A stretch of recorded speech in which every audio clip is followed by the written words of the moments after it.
Hola, soy Tatiana Pretel, escritora y narradora panameña, creadora de la plataforma educativa La Espía de Historias. Y hoy tengo un invitado súper especial, desde Segovia, España, al escritor Ricardo Fernández. ¿Cómo estás, Ricardo? Hola, muy buenas. Estoy muy bien, gracias a Dios. Muy buenas a todos. Qué bueno que estás aquí. eh, Te abrimos las puertas de Panamá. Queremos Gracias. hablar contigo sobre un personaje para nosotros que es muy crucial, pero sabemos que eres escritor y que has escrito muchos libros históricos o son novelas históricas. Cuéntanos un poco. Sí, mira, Tatiana, yo tengo 4 libros. El primero de ellos se llama El hijo del narrador, el segundo Lágrimas por Curtuba. Ambos van sobre una etapa crucial de nuestra historia, como es la reconquista de los reinos peninsulares, de los reinos cristianos luchando contra el Islam. El tercero de ellos es un libro que se llama Segovia para curiosos. Yo soy de Segovia y hablo de muchas cosas de aquí de Segovia, entre ellas, por supuesto, como no, del controvertido personaje del que vamos a hablar hoy, de Pedro Exacto, Arias Dávila. Y exacto. el último que he sacado ahora, hace poquito tiempo, que se titula Mucain, son las iniciales del Museo de la Carrera de Indias. Es de una historiadora que quiere construir un museo para dar a conocer la ruta que cambió la historia de la humanidad, que ha sido la mayor transformación sociocultural de la historia de la humanidad, como fue los viajes de ida y vuelta desde la España peninsular hacia lo que se llamó las Indias, y más tarde formó, como sabéis, parte de todo el imperio hispánico, en el cual no solamente tienen protagonismo los españoles de acá, sino todos los hispanos de ambos hemisferios, ¿no? Entonces, Claro. bueno, eso es un poco lo que he escrito yo hasta ahora. Bueno, es mucho, de verdad que es mucha Bueno, historia y es lo que nos encanta en este canal del Espía de Historias, poder conversar con personas que sean estudiosos, no solo de la historia de Panamá, sino de la historia del mundo y sobre todo, imagínate, de la carrera de las Indias, que realmente lo conocemos, pero aquí vamos a entrar un poco en nuestro personaje. Pero antes, yo quiero que nos digas en este momento, y luego nos lo vas a decir después, ¿dónde podemos conseguir tus libros? bien, pues mis libros se pueden conseguir en Amazon para Kindle. Toda persona que tenga un Kindle o cualquiera de las plataformas que utiliza de libros electrónicos que pueden utilizar son compatibles con Amazon. Tecleáis El hijo del herrador, que es mi primer libro, Lágrimas por Curtuba, o bien Mucain, el Museo de la Carrera de Indias, en Amazon, y ahí los tenéis. Perfecto. A buen Eso precio. es buenísimo porque así podemos accesar. Pero bien, nosotros tenemos en común, y sobre todo en común con Segovia, un personaje muy controversial, que tal vez la historia le ha hecho una mala justicia, pero vamos a hablar de él hoy, que es Pedrarias Dávila. Hoy nosotros celebramos la independencia de España después de 321 años, si no me equivoco, de formar parte de los territorios de ultramar. Eh, un día como hoy se firma la independencia. Y Pedrarias Dávila forma parte del inicio de todo esto, de la fundación de Nuestra Señora de la Asunción, que es nuestra ciudad Panamá la Vieja. Pero queremos conocer desde la mirada de un segoviano eh, a Pedrarias Dávila. Cuéntanos un poco. Bueno, lo primero que hay que tener en cuenta para hablar de este personaje, como decimos, tan controvertido, es la época en la que él vivió. Como muchas veces decimos la gente que estudiamos la historia, es muy difícil juzgar con nuestros ojos del siglo XXI a personajes de un tiempo tan pasado, como en este caso fue el tiempo de Pedrarias Dávila, que vive entre los siglos XV y XVI. Yo me gusta siempre poner este ejemplo para que la gente vea que no se puede juzgar con ojos de hoy lo que ha pasado hace tiempo. Aquí en España, imagino que allá en Panamá igual, todos hemos ido al cole o todos hemos visto a profesores, a políticos, hemos ido en aviones, hemos ido al médico y les veíamos fumando. Sí, Eso hoy aquí es algo inaudito, es impensable, impensable. Es algo que es una locura. Y sin embargo, hace 25 o 30 años, aquí era normal.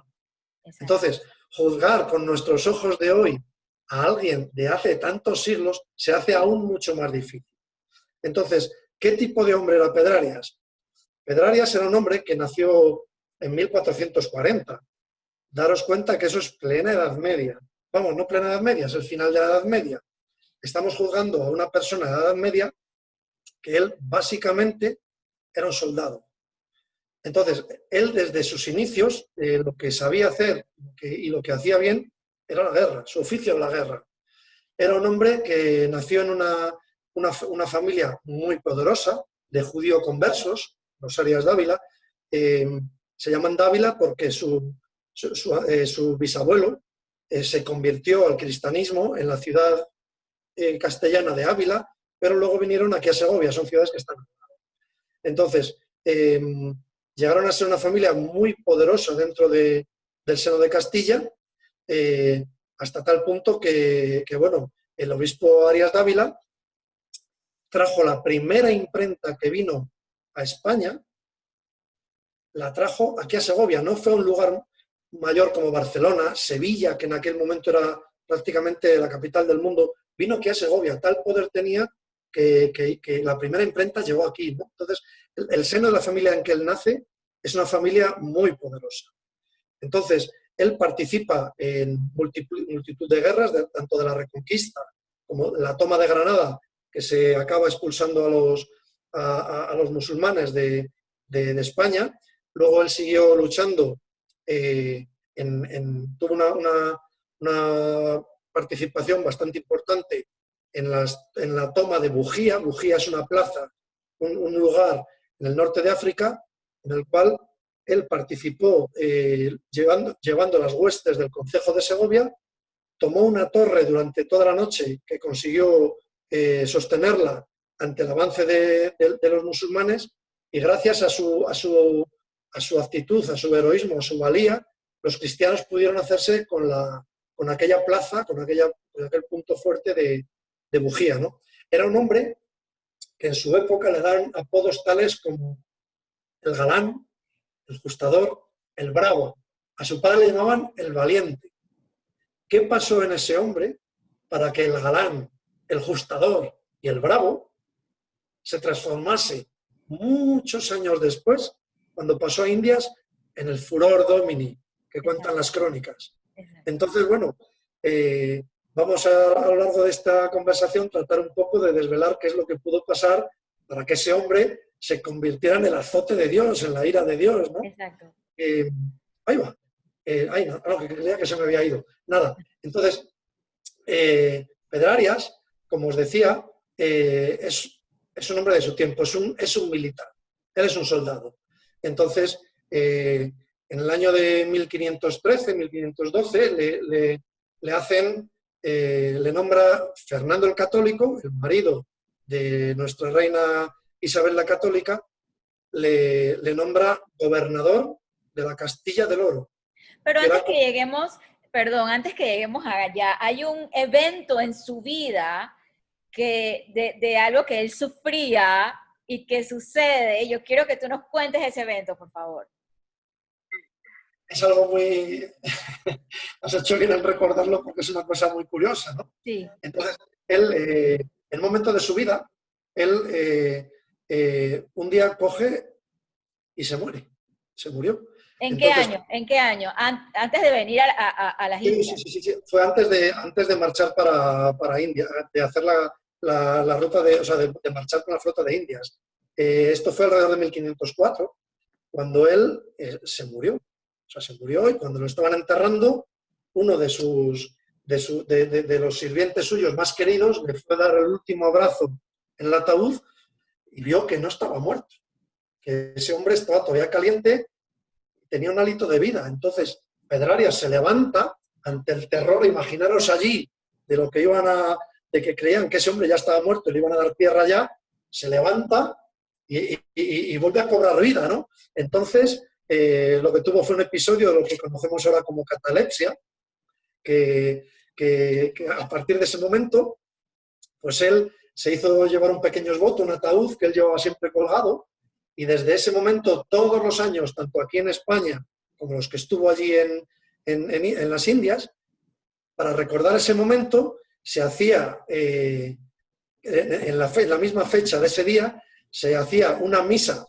corpore in sepulto. Él estaba dentro de un ataúd metido y él escuchaba la misa dentro de ese ataúd. Oh, wow, qué increíble.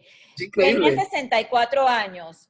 Bueno, La fecha de nacimiento para nosotros ha sido también causa de algunos debates, sí, porque si nos vamos a que nació en 1440, como tú nos estás confirmando, Pedrarias vino al istmo un hombre arriba de 70 años.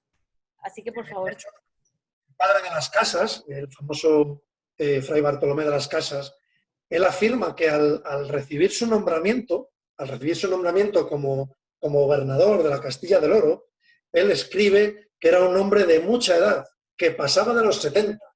Entonces, un contemporáneo suyo, Claro. un hombre tan importante como Bartolomé de las Casas, ya nos dice que tiene 70 años cuando pasa a Indias. Imaginaros lo que para un hombre de 70 años es pasar a Indias. Cuando la toma de que os estaba comentando antes de Bujía, él ya tenía casi 60 años y trepó por los muros. O sea, el tío tenía que tener una vitalidad, Así una es. fuerza, un empuje fuera de lo normal. Como no podía ser de otra manera, igual que su mujer, doña Isabel de Peñalosa, Exacto. Que de de ella Bobadilla, vamos a hablar, de ella vamos a hablar. se hizo, o sea, él, como decimos ahí en Castilla, en España, dio con la horma de su zapato. Encontró con una mujer que era tan dura o más como él. No, y date cuenta que en aquellos tiempos el periodo de vida no era tan alto, y mucho menos a venir a una aventura inhóspita.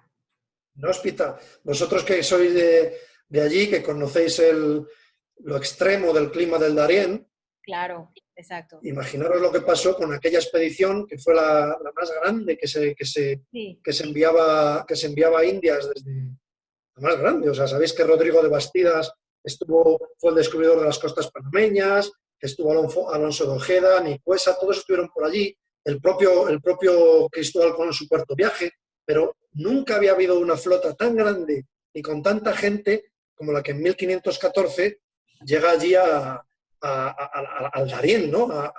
Allí a la gobernación de Castilla del Oro, ¿no? Entonces, pues daros cuenta de que cuando Pedrarias desembarca allí con toda esa cantidad de gente, ponen a... ¿Cuánta gente venía con Pedrarias? Hay diversos autores que dan cifras que van desde los 1500 hasta las 3000 personas. Wow. Hay diversos autores, según consultes unos o consultes otros. En cualquier caso, era la mayor cantidad de gente que se había mandado hasta el momento hacia allá, hacia las Indias, ¿no? Daros cuenta, cuando ellos desembarcan en Santa María, ponen a la población al borde de, bueno, como fue, Claro. al borde de la muerte, ¿no? Desembarcó tanta cantidad de gente que no fueron capaces de alimentarlos a todos. Daros cuenta que la gente que participó en aquella expedición, muchos de ellos, eran la flor y nata del ejército castellano.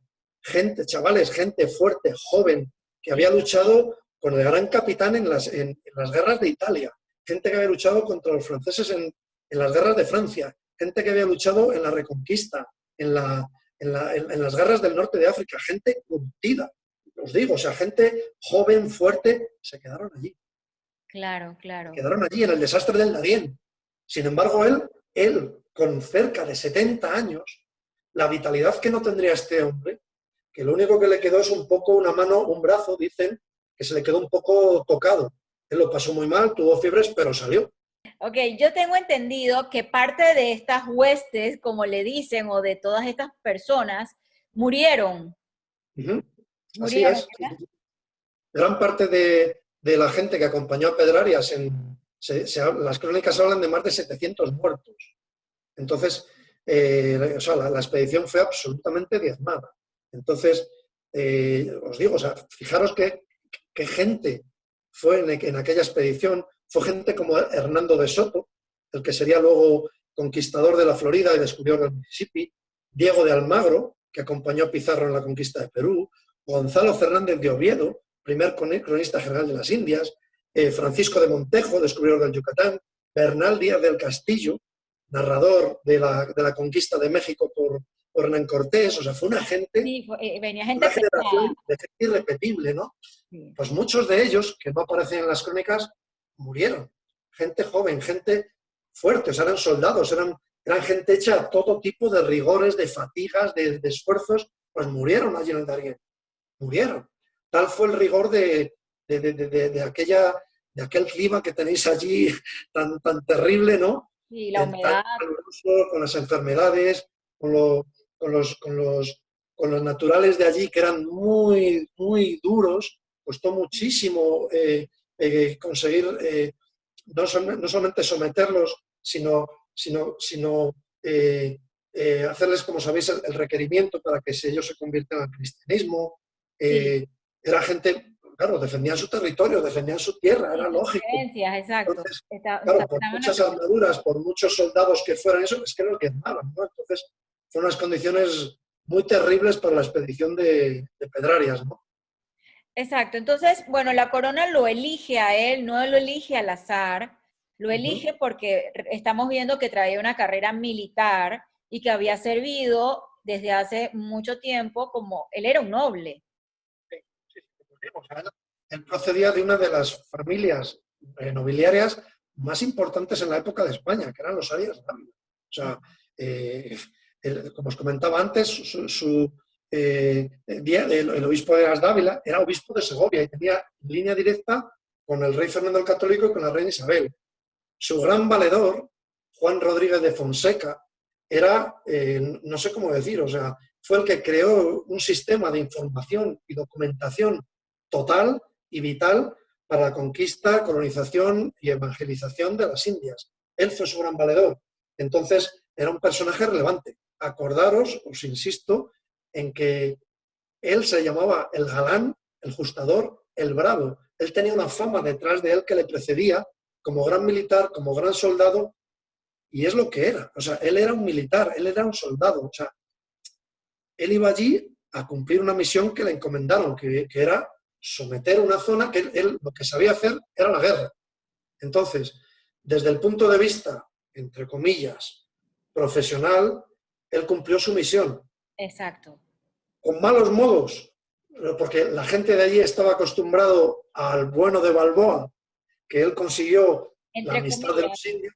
Claro, él había conseguido, eh, la amistad de los indios, el crear armonía y claro, pero esto a Pedrarias Dávila no le gustaba que alguien como Balboa, que era, como decimos aquí, de baja cama, era un plebeyo. O sea, Balboa no podía ser gobernador de esos territorios. Para él era un traidor. O sea, entonces era alguien que se quiso hacer con aquellos territorios cuando el legítimo gobernador había sido él, ¿no? Entonces, al poco tiempo de llegar allí, sabéis lo que hizo con él. Y sí, y con el escribano que estuvo con Valderrábano, y entre otros también, que estuvieron en el avistamiento del Mar del Sur. Y ese cuenta, Evidentemente hay un capítulo de la historia en donde Vasco Núñez de Balboa lo comprometen, se llega a hacer la boda con la hija de Pedrarias que no estaba en Panamá, que estaba en un convento en España. sí señor, le prometió la mano de su hija, sí, sí. Entonces, llegó a ser su yerno y, como sabéis, lo atrajo y demás para decirle que viniera a verle y lo que hizo fue cogerle prisionero. Sí. Y eh, ¿hasta dónde Balboa tenía previsto, porque él ya había escuchado hablar del Virú o del Pirú, Sí, lo que todos conocemos como el Perú?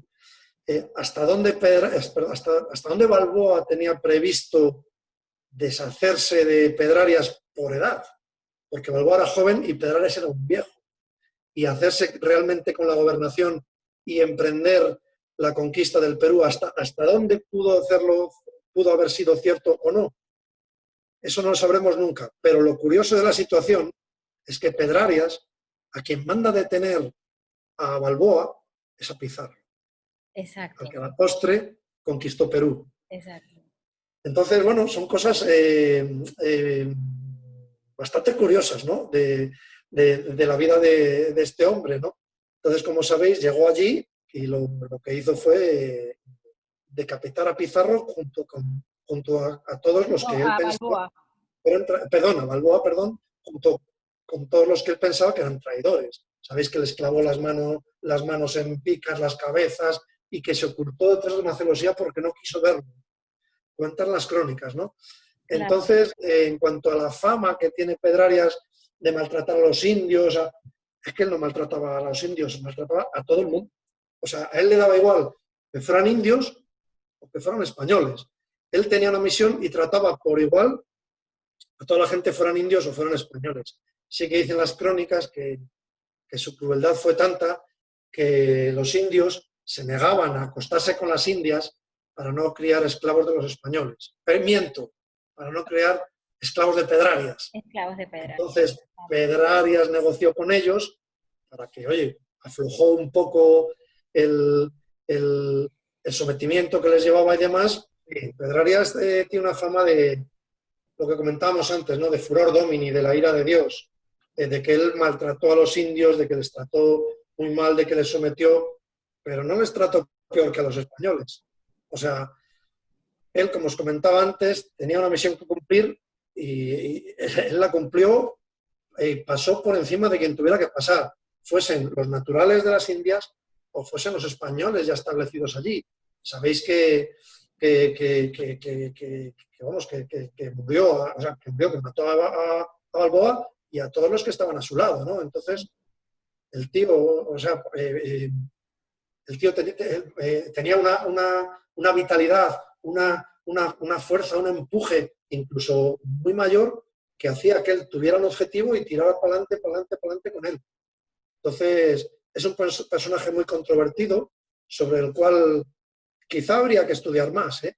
Claro que sí. Porque Y te quería hacer una pregunta, porque bueno, toda esta empresa de exploraciones, Balboa tenía formado ya una empresa de barcos, estaba construyendo barcos, estaba armando un montón de exploraciones, porque él lo que pensaba era que después, obvio, de la ruta que encontraron nueva, porque el avistamiento del Mar del Sur no es más que una nueva ruta para ellos, para así es. seguir conquistando tierras. Claro, es lo que os comentaba antes, o sea, hasta qué punto realmente pensaba Balboa ir a conquistar el Perú. Porque esta flota que él estaba armando, al final se la apropió Pedrarias. Exacto.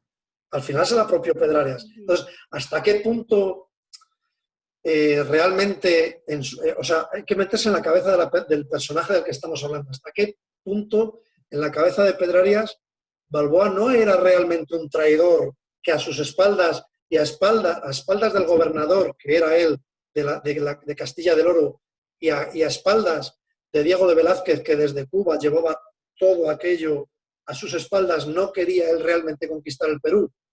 Entonces, a lo mejor, quizá a sus ojos, fuese realmente un traidor.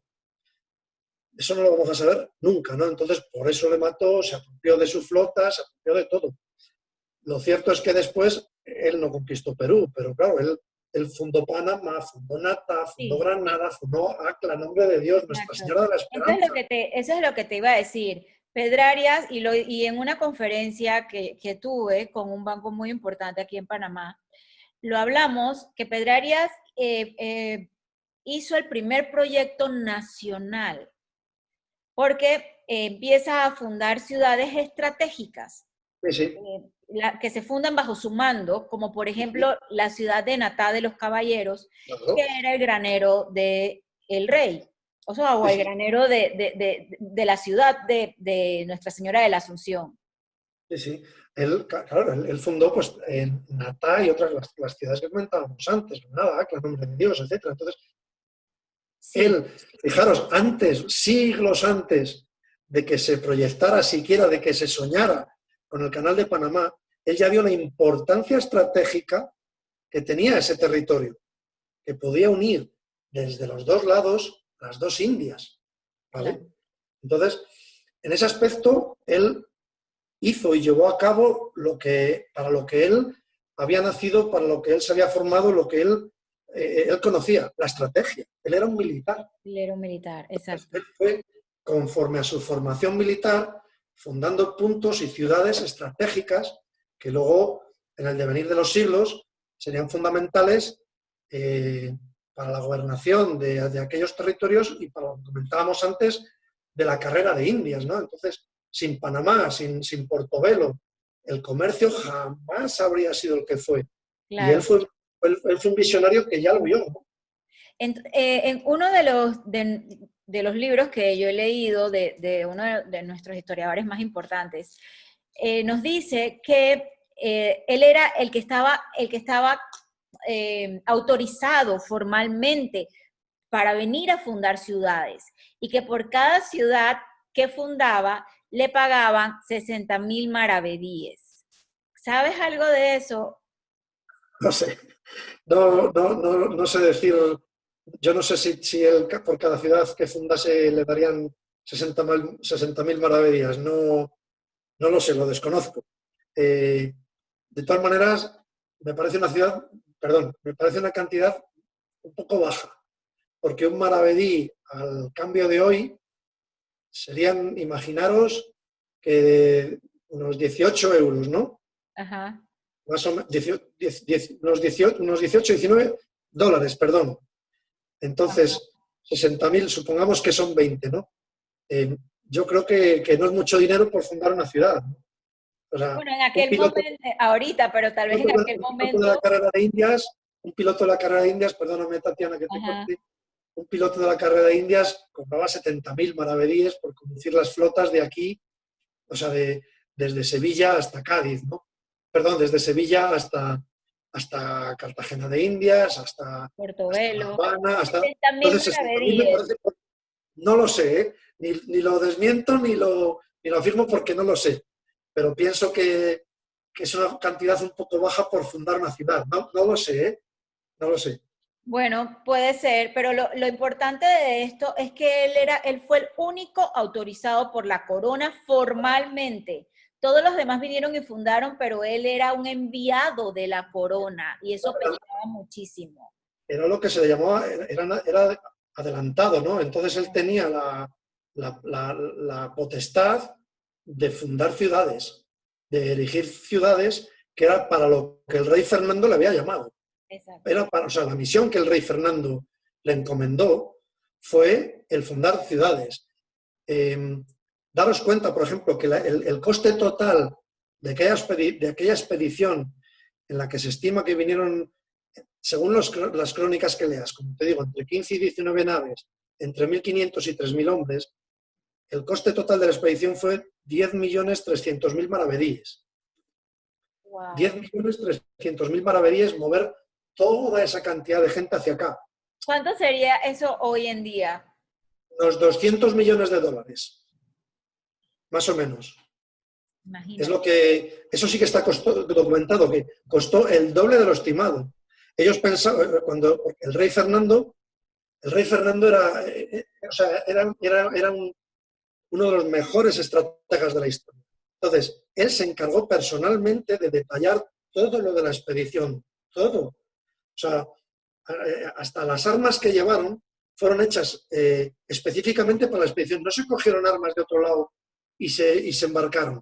Se hicieron específicamente para la expedición para que no tardasen mucho tiempo, para que no se oxidasen, lo detalló todo. Los coseletes que tenían que llevar, la carne que tenían que embarcar, todo detallado. Hizo cerca de 171 escritos en los cuales él detallaba todo. Y él estimó un coste de 5 millones de maravedíes. Lo que pasa es que se les disparó y fue el doble. Que al cambio, más o menos, actual, es un poco difícil, pero más o menos con las cifras que se dan, es alrededor de 200 millones de maravedíes, lo que costó aquella expedición. ¿Vale? Increíble. Pero bueno, yo pienso que Pedrarias les cumplió con creces. Sí. Yo creo que el rey se dio por satisfecho con lo que Consiguió. había encomendado a Pedrarias Y él, Pedrarias, yo creo que en 1531, cuando murió ahí en la ciudad de León, en Nicaragua, Nicaragua. según su edad, con 82 años de edad, ¿no? Y en voz del licenciado Francisco de Castañeda, que era alcalde mayor de aquella ciudad de León, murió de vejez, pasiones y de las enfermedades que tenía. Entonces, cuando él murió, yo creo que él, creo que murió como diciendo, misión cumplida, ¿no? Hablemos de la ¿Te das mujer, cuenta? ¿Eh? de la mujer de Pedrarias. Pedrarias, Isabel de Bobadilla, madre mía, qué mujer, qué mujer. Isabel de Bobadilla era pariente de la mejor amiga de la reina Isabel, Isabel la Católica, Ajá. hasta tal punto que había un dicho en Castilla que se decía que después de Isabel de Castilla, la Bobadilla. Entonces, tal era el peso que tenía esta pariente de la amiga directa de la reina Isabel, ¿no? Fue una mujer que le amenazó a su marido con cortarse el cuello si no la dejaba acompañarle a las Indias. Ella le dijo que prefería quedar para carne de los peces o para carne de los naturales, que allí se la comieran, antes que esperar no al marido, sino a sus cartas y languidecer en su palacio de Segovia. Y le dijo que se cortaría el cuello si no la dejaba acompañarse, si no dejaba acompañarle. Entonces no le queda otra cosa que claudicar. O sea, Exacto. si él era un hombre de armas tomar, su mujer, tela. O sea, el doble o más. O sea, en aquella época, imaginaros lo que era para una mujer hacer la carrera de Indias. O sea, era una locura meterse en esos galeones que, aunque hoy pensemos que son cascarones, que tú ves un galeón ahí y dices, madre mía, ¿cómo pudieron venir? Ay, horrible, sí. Época, Y en las aquella época, tempestades y... sí, pero daros cuenta que en aquella época era tecnología punta, ¿vale? Os vuelvo a insistir en que no se puede ver desde nuestros ojos del siglo XXI el siglo XVI, ¿no? En aquellos momentos, lo que para nosotros hoy son cascarones, en aquellos momentos era tecnología punta, o sea, era como las naves espaciales que nosotros mandamos hoy al espacio, ¿sabes? Entonces, pero las condiciones eran terribles, terribles, incluso para damas de alta alcurnia como ella, o como muchas otras que venían en la expedición, incluso para mujeres como ella, las condiciones. Ellos salieron desde Sevilla a finales de enero y llegaron en junio. O sea, estuvieron prácticamente 6 meses, aunque es cierto que una tempestad les sorprendió ya bajando el Guadalquivir, o sea, yendo de Sevilla hasta Sanlúcar. Estuvieron en Sanlúcar porque había un mal tiempo, luego fueron a las Canarias y tuvieron un tiempo terrible, tuvieron que estar allí también casi otro mes. Allí se les unió más gente a la expedición. Total, llegaron a la Dominica. En la isla Dominica, Pedrarias manda a ahorcar a uno de sus sirvientes porque se negó a embarcar. O sea, él no quería montar en un barco de esos ya más, o sea, estaba y todavía les quedaban días y días y días de navegación hasta llegar al Darién. Bueno, pues su mujer lo aguantó. Doña Isabel de Bobadilla lo aguantó. Entonces, era una mujer que, vamos, y su estirpe lo dejó, porque daros cuenta que su hija, que también ya se llamó Isabel de Bobadilla, casó con Hernando de Soto, que murió, como sabéis, descubriendo Florida y murió en el Mississippi. Fue la primera mujer gobernadora de la isla de Cuba. Imaginaros en aquella época una mujer gobernando uno de los principales territorios de la corona de Castilla, la isla de Cuba entera gobernada por una mujer. Eso pasaba en aquella Castilla tan adelantada en muchos aspectos, ¿no? Eso en otros países sería impensable. Pues la estirpe de Pedrarias y de Isabel de Bobadilla, su hija Isabel, fue gobernadora de la isla de Cuba. El Giraldillo, no sé si conocéis La Habana, el Giraldillo de La Habana, que hay una mujer con una banderita, está hecha en su honor. Ese Giraldillo es Isabel de Bobadilla, hija de Pedrarias Dávila. Y la mujer de Pedrarias se llevaba bien con Balboa, tengo entendido. ¿Sí? hasta tal punto que dicen que fue ella quien quiso que su hija se casase con él. Okay. Entonces, también es verdad que hay que ver que la mujer que Isabel de Bobadilla era bastante más mayor que Balboa. Entonces, vete a saber si Balboa la eclipsó, no sabemos lo que pasaría allí, ¿no? Pero sí que es cierto que tenían muy buena relación. Ajá. ¿Sabe? Si no fue por eso, por lo que Pedrarias le cortó la cabeza. Exactamente. Ha sido excelente esta tertulia sobre Pedrarias, de verdad que sí. Tantos temas importantes de este personaje y que aún hay que seguir estudiando y descubriendo.